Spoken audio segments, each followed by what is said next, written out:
ये कहानी एक दिव्यांग राजा की है जिसके राज्य में कोई भी परेशानी या समस्या नहीं थी। सभी लोग उस राजा से बहुत खुश थे और ऊपर वाले से धन्यवाद करते थे कि इतने अच्छे राजा को उनकी जिंदगी में भेजे है।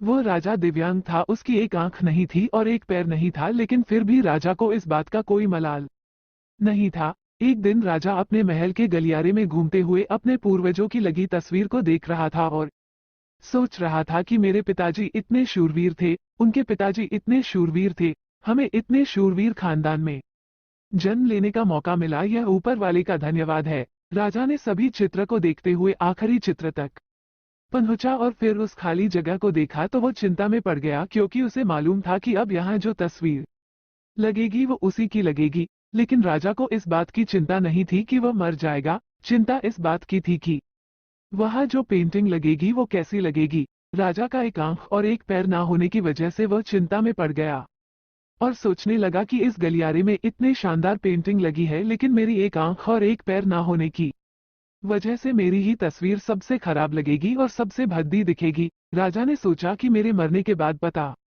नहीं कैसी पेंटिंग बनेगी, और क्यों ना मैं अपने जीते जी ही एक शानदार पेंटिंग बनवाऊं, ताकि मुझे ये सुकून मिल जाए कि मेरी यहाँ अच्छी पेंटिंग लगेगी।